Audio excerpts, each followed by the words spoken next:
Morning everyone, welcome to my another new blog. তো সেদিন সকাল সকাল বেরিয়ে পড়ছিলাম, বিয়ে বাড়িতে একটা ফটোগ্রাফির কাজ আছে তার জন্য। তো তার আগে এলআইসি অফিসে একটু কাজ ছিল, তাই সেখানে চলে যাই। তারপর এলআইসি অফিস থেকে ডাইরেক্ট আমরা চলে যাই লোকেশানে, আমি, রাজ আর পিছনে দেখতে হচ্ছে সাগর। তো চলে এসেছি। তো সকাল 5টা থেকেই বিয়ে ঘরের কাজ শুরু হয়ে যায়। তো ওদিকে রাজ ক্যামেরা সেট আপ করে ভিডিও করছে, এই দেখতে পাচ্ছ রাজ। আর আমি আর সাগর আপাতত বসে আছি, আমাদের এখন কোনো কাজ নেই। আর যার এখানে কাজ করতে এসেছি সেই দাদাটা দেখো 2013 সালে গেটে অল ইন্ডিয়া 1 নম্বর র্যাঙ্ক করেছিল। তারপরে ওখান থেকে চলে যাই আমরা খাওয়া দাওয়া করতে। তো খাওয়া দাওয়া করে ফাইনালি আমরা বেরিয়ে পড়েছি যেখানে বিয়ে হবে সেই লোকেশানে যাওয়ার জন্য। তো তারপরে আমরা চলে এসেছি একটু সময় পরে। রাজ দেখতে পাচ্ছ ক্যামেরা সেট আপ করে ভিডিও করা শুরু করে দিয়েছে। আর এদিকে আরিয়ান ব্যাগ গোছাচ্ছিল, ওদিকে ক্যামেরা করে দেখো কী করছে। আর আমি তো দাঁড়িয়ে দাঁড়িয়ে দেখছিলাম। তো তারপরে দেখি বিয়ে ঘরের কাজকর্ম শুরু হয়ে গেছে। আর আমরা এখানে বসে বসে গাইড করছে কিভাবে কি করতে হবে সবাইকে। তো সেইগুলো সেট আপ করছিল। আর এদিকে হালকা দেখো।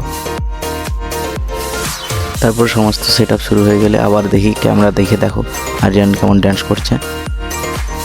তারপর ওর ড্যান্স ফ্যান্স দেখে তারপরে চলে যাই পোর্ট্রেট শ্যুট করতে। আমি তো লাইটটা ধরেছি, ওরা পোর্ট্রেট নিচ্ছিল।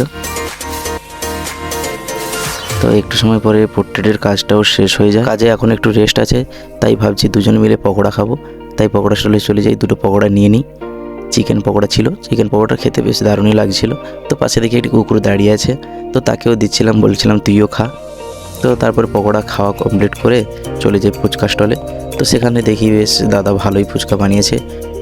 ফুচকা নিয়ে নিয়েছিলাম আর হালকাকে ফোনটা দিলাম, বললাম আমার একটা ভিডিও করে দিতে। তো হালকা ওটারে ভিডিও করছিল আর ফুচকাটা আমার খেতে বেশ দারুণই লাগছিল। তারপরে চলে যাই বিয়ে বাড়িতে। তো বিয়ে বাড়িতে গিয়ে দেখি শুভদৃষ্টি হচ্ছে। তো বলতে বলতে কিছু সময়ের মধ্যে বিয়ের প্রায় সমস্ত কাজগুলি শেষ হয়ে যায়। তো এবার যাব মেন কোর্সে, খাওয়া দাওয়ার পালা। বিয়ে বাড়িতে খাওয়ার অনেক মেনুই ছিল, তো আমরা এত কিছু নিয়ে নিই। লাস্টে আমরা সাদা ভাত, 1 পিস মাছ আর মটন নিয়ে নিয়েছিলাম।